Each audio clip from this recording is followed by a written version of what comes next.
नमस्कार, मैं बालकृष्ण और आप देख रहे हैं न्यूज फॉर हेडलाइंस। लोक गायिका और बिहार के सुपौल की बेटी प्रिया मलिक आज हर लोगों की जुबान पे है और प्रिया मलिक को हर कोई सुनना चाहता है। इस नवरात्र में भी उनके गाए गीत सुनने को मिलेगा। जगदम्बा घर में दियरा बार रैली हो, उनके ही आवाज़ में हम सुनेंगे और उनकी ही जुबानी सुनेंगे।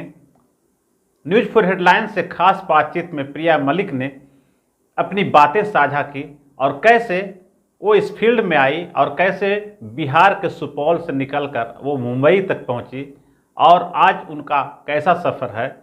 इन तमाम बातों पर न्यूज फॉर हेडलाइंस ने खास बातचीत की है। आइए प्रिया मलिक से उस खास बातचीत के अंश को आपके सामने प्रस्तुत करते हैं।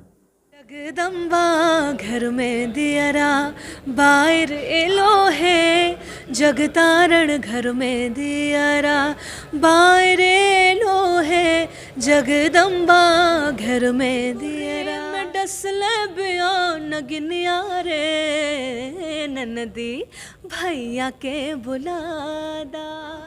नमस्कार, मैं बालकृष्ण और आप देख रहे हैं न्यूज फॉर हेडलाइंस। मेरे साथ आज बिहार की बेटी हैं, लोक गायिका, सुपौल की रहने वाली हैं, जो बिहार से मुंबई तक का सफ़र कर चुकी हैं और अपने गीतों से, अपने गला के माध्यम से वो फिर बिहार में वापस लौटी हैं। अपनी जो संस्कृति है उसे अपनी आवाज़ में हमेशा प्रस्तुत करती हैं। हम सीधे इनसे बात करेंगे। मैम, आपका न्यूज़ फॉर हेडलाइंस से पहले सुनिए। सबसे पहले न्यूज़ फॉर हेडलाइंस के सारे दर्शकों को आपको बहुत सारी शुभकामनाएं, सभी का अभिनंदन। कैसा लगता है जब बिहार की बेटी बाहर जाके कुछ अपना मुकाम हासिल करती है, फिर वापस आती है तो वही बेटी है जो बिहार की थी? पहले तो गर्व से कहती हूँ मैं हर जगह, हर स्टेज, चाहे देश विदेश परफॉर्म करूँ कि मैं बिहारी हूँ। गर्व से कहती हूँ कि आई एम अ प्राउड बिहारन। और हाँ, सफ़र जो है आसान नहीं था। पटना से, सुपौल से निकलकर मुंबई तक का बहुत सारी मुश्किलें आई, बहुत सारे चैलेंजेस आए, बट मुझे लगता है कि इन सब से और स्ट्रेंथ मिला, अपने आप को और मजबूती मिली, बिकॉज़ परिवार का बहुत ज़्यादा हमेशा सपोर्ट रहा, मेरे फैमिली का, मेरे समाज का। तो आई थिंक सबका आशीर्वाद है, सबकी मेहनत है और ऑफ कोर्स मेरी मेहनत तो है ही, क्योंकि तैयारी तो मुझे ही करनी पड़ती है। पर मुझे लगता है कि मैं अपनी तैयारी तो होती है, पर जहाँ अगर आपको आपके प्यार, परिवार और सारे संगी साथियों का अगर सपोर्ट मिलता है तो वो बहुत बड़ी ताकत होती है किसी भी क्षेत्र में आगे करने के लिए। क्योंकि आप यहाँ से आपको थोड़ी संतोष होता है कि चलिए कुछ भी होगा, अगर मैं गिरूँगी भी तो मेरा परिवार है मुझे संभालने के लिए, फिर वो मुझे और ऐसे उठा कर गोद में ऊपर उठाएगा कि नहीं बेटा तुम जाओ करो। तो ये हमेशा से ब्लेसिंग रहा और उसी का असर है कि आज देश दुनिया में आपकी बिहार की बेटी के अब चर्चे होने लगे हैं और लोग, जो मेरा काम है और जो मेरा एक स्टाइल है अपने संस्कृति, अपने मैथिली फोक, अपने बिहारी फोक को प्रेजेंट करने का, वो काफ़ी अच्छा हो रहा है। और युवा पीढ़ी जो है बहुत ज़्यादा इससे जुड़ रही है, जो मैंने प्रण लिया था कि मुझे अपने बिहारी फोक को, अपने मिट्टी के संगीत को इतना आगे लेके जाना है कि आज की युवा पीढ़ी, जो हम भूल जाते हैं कहीं ना कहीं ट्रेंड को फॉलो करने के चक्कर में, अपने ट्रेडिशन से जो अलग हो रहे हैं, तो वो जो मेहनत है वो रंग ला रही है। एंड या बाकी तो आप देख ही रहे हैं। कमाल लगता है कि मिथिला पहले से प्राचीन समय में जब माँ सीता जहाँ से आई थी और जहाँ उनका जन्मस्थली है, वहाँ से आप बिलोंग करती हैं और उसके बाद आप उस खुशबू को आप बिखेरती हैं फिर वापस, तो लगता है जुड़ाव एक है माँ सीता और आप गाती भी हैं, माँ जगदम्बा की भजन गाती है, तो कुछ कम्बिनेशन है।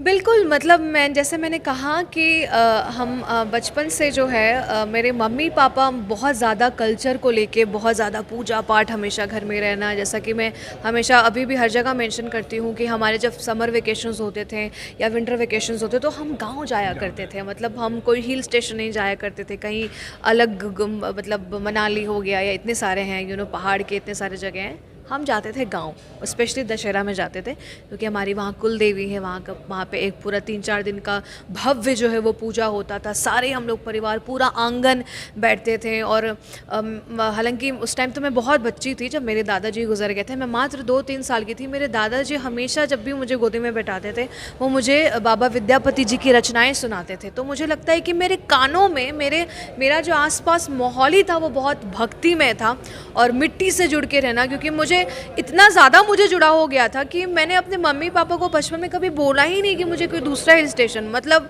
गांव जाना, मिट्टी बस की महक में एक अलग सी खुशबू बिल्कुल होती है। वो खेत में जाना, चूल्हा पर जो है दाई जो हमारे यहाँ बोलते हैं, खाना पकाना, वो टेस्ट, मतलब वो एक माहौल ही अलग होता था, स्पेशली जब पूरे परिवार बैठ रहे हैं। और गाना बजाने का माहौल हमेशा मेरी फैमिली में रहा, किसी ने प्रोफेशनली नहीं किया। मतलब मैं पहली अपने फैमिली की पहली ऐसी लड़की हूँ जिसने आर्ट्स में, मतलब एक पढ़ाई लिखाई से हटकर, क्योंकि हम बिहारी हैं तो हम सब जानते हैं कि हम यूपीएससी बीपीएससी पे ज़्यादा सब फैमिली का फोकस रहता है, बट मेरे फैमिली में मैं ही एक इकलौती हूँ जिसने गायन को अपना करियर चुना और गायन के क्षेत्र में आगे अच्छा नहीं, करा। सरस्वती खुद विराजमान है आपके गले में, तो ये तो अपने आप में बहुत बड़ी बात होती है ना। मुझे लगता है ये भी मतलब विराजमान थी, बट इसको मुझे एहसास दिलाने का काम जो है मेरी फैमिली ने किया। क्योंकि जैसे मैंने कहा कि बचपन से मेरे दादाजी मुझे गोद में बैठा के विद्यापति जी की रचनाएं सुनाते थे, किशोरदा के गाने गाते थे, के एल सहगल साहब के गाने गाते थे, तो वो मेरे कानों में इतना भरा गया ना कि मैंने,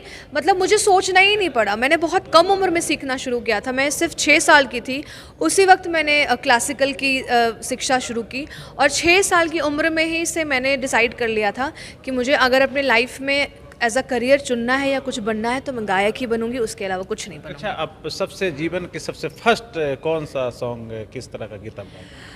आई थिंक मैं वायरल अगर कहूँ तो ये मिथिला नगरिया से ही इसकी शुरुआत हुई थी। आप जैसा आपने पूछा कि सफ़र कैसा रहा, तो सफ़र तो काफ़ी सालों का था। जब मैं 2017 में मुंबई आई थी, शिफ्ट हो गई थी, तो मैंने एक रियलिटी शो किया था ओम शांति ओम, जो कि स्टार भारत चैनल पे आया था, जिसमें रामदेव बाबा, सोनाक्षी सिन्हा, शेखर अफजानी, कनिका कपूर, ये लोग उसके जज थे।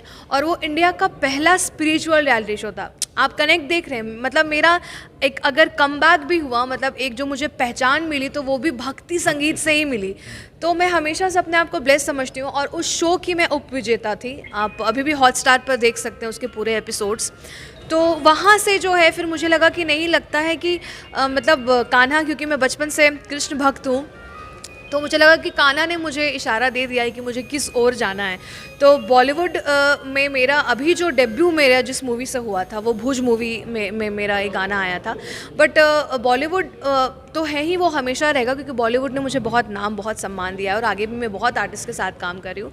पर ये जो मेरा भक्ति और फोक है, ये मेरे मतलब अंदर से कभी नहीं जा सकता। मतलब जब तक हम आपसे गवाएंगे भक्ति, लेकिन जो फर्स्ट गाना है पहले वो हम दो मुखड़ा सुनना जो मिथिला नगरिया, जो बिल्कुल जिससे मैं, लोगों ने मुझे सबसे ज़्यादा प्यार दिया, वो आजू मिथिला नगरिया ने हाल सखिया, आजू मिथिला नगरिया ने हाल सखिया, कि चारों दुल्हा में बड़का कमाल सखिया, चारों दुल्हा में बड़का कमाल सखिया। ये मिथिला की बेटी हैं और जो इनकी गला में जो सुर है, माँ सरस्वती विराजमान है। लेकिन अभी क्योंकि नवरात्र आने वाला है, हम चाहेंगे कि नवरात्र से जुड़ा हुआ कोई अगर आपके पास गीत है तो उसके बिल्कुल बिल्कुल। अभी मैंने देखिए 2 दिन पहले ही इस बहुत पुराने फोक को रिलीज़ किया जो हम बचपन से सुनते आ रहे, जगदम्बा घर में दिया रहा। और 2 दिन के बाद ही देखिए सौभाग्य से पटना आना हो गया, तो प्लीज़ मैं 2 लाइन सुनाऊंगी और बाकी का पूरा गाना आपको मेरे चैनल पे जाके सुनना पड़ेगा। नहीं, ठीक। जगदम्बा घर में दियरा बाहर एलो है, जगतारण घर में दियरा बाहर एलो है, जगदम्बा घर में दियरा, कंचन थार कपूरक बाती, मैया के आरती उतार एलो है, हम मैया के आरती उतार एलो है, जगदम्बा घर में दियरा बाहर एलो है, जगतारण घर में दियरा। वैसे तो माँ जगदम्बा के गीत के बाद हम कुछ नहीं बोलना चाहते थे, लेकिन एक गाना हम आपका सुने थे, आपके अंगुली में डसले कुछ ऐसा कुछ अच्छा। था, तो हम चाहेंगे कि दो बिल्कुल, वो बिल्कुल इस लिंक से हट के है, पर मैंने इसलिए क्योंकि ये भी एक बिहारी पुराना एक गीत है और इसको भी मैं चाहती हूँ कि मैं अपने अलग अंदाज में रिक्रिएट करूँ, जो कि आप लोग बहुत जल्द सुनेंगे, तो जल्दी से। दिया जरा दा अपना भैया के बोला दा, पोरे पोरे पोरे पोरे चढ़तिया लहरिया रे ननदी, दिया जरा दा अंगूरी में डसले बिया नगिनिया रे ननदी, भैया के बुलादा, दिया जरा दा अपना भैया के बुलादा, पोरे पोरे पोरे पोरे चढ़तिया लहरिया रे ननदी, भैया के बुलादा, आंगुरी में डसले बिया नगनिया रे ननदी, दिया जरा दा। मुझे नहीं लगता है इनको छोड़ के जाने का मन करता है, लेकिन हम इतना जरूर कहेंगे कि बिहार सुपौल की बेटी नहीं रही, बिहार की बेटी भी नहीं, हम चाहेंगे कि देश की बेटी बने और विदेश की बेटी बने। हम जाते जाते एक सवाल सिर्फ हम चाहेंगे ये कि जिस तरीके से बिहार में बहुत सारे म्यूजिशियन हैं और संगीत गाते हैं, तो एक भोजपुरी को लेकर सवाल उठता है कि एक फुहड़पन आता है, लोग बहुत गंदे गंदे गीत, आप उसके बारे में क्या कुछ कहेंगे? ज़्यादा नहीं कहना चाहूँगी, क्योंकि मैं पॉजिटिव साइड को ज़्यादा देखती हूँ कि जो लोग अच्छा म्यूज़िक कर रहे हैं, मैं खुद भी बिहारी फोक पर काम कर रही हूँ, चीज़ें हैं जैसा कि मैंने पहले भी कहा कि अच्छा है तो बुरा होना ही और बुरा है तो अच्छा होना ही है। हाँ, फुहड़पन है, अश्लीलता बहुत ज़्यादा फैल गई है, क्योंकि जब हम अपनी इंडस्ट्री में जाते हैं और जब भोजपुरी का नाम होता है तो हमारा एक्सप्रेशन ऐसा हो जाता है, अच्छा भोजपुरी मतलब अच्छा भोजपुरी, ये नहीं होता, एक्सप्रेशन ऐसा हो जाता है। तो ठीक है, ऐसा नहीं है कि अच्छे काम नहीं हो रहे, पर उसकी संख्या कम है।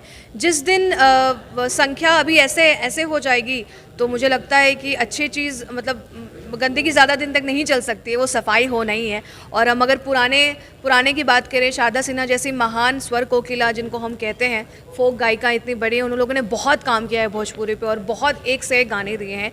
और उस वक्त मतलब लता मंगेशकर जी तक ने भी भोजपुरी गाने गाए हैं, तो आप उस वक्त का म्यूज़िक देखिए तो वापस से जो इतिहास दौड़ेगा। और हम जो यंग कलाकार हैं वो ऑलरेडी बहुत अपने बिहारी फोक पर काम कर रहे हैं, मतलब बॉलीवुड तो मैं कर ही रही हूँ, पर क्योंकि मैं सुपौल से हूँ और बिहार से हूँ तो अपने फोक को लेके बहुत इमोशनल हूँ।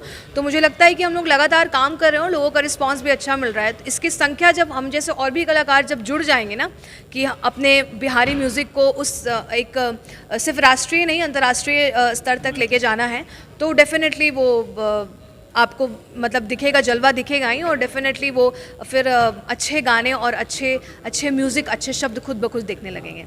तो ये बेबाक बोलने वाली और गाने वाली, मेरी भी शुभकामना न्यूज़ 4 हेडलाइंस की तरफ से इनको शुभकामना की इनका जो ये सफ़र जो है अच्छा सफ़र रहे और दिन दुना रात चौगुना ये तरक्की करे।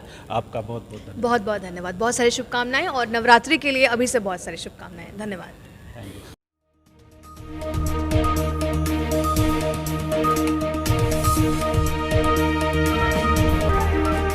अगर आपको ये खबर अच्छी लगी तो चैनल को सब्सक्राइब करना नहीं भूलें और बेल आइकन जरूर दबाएं।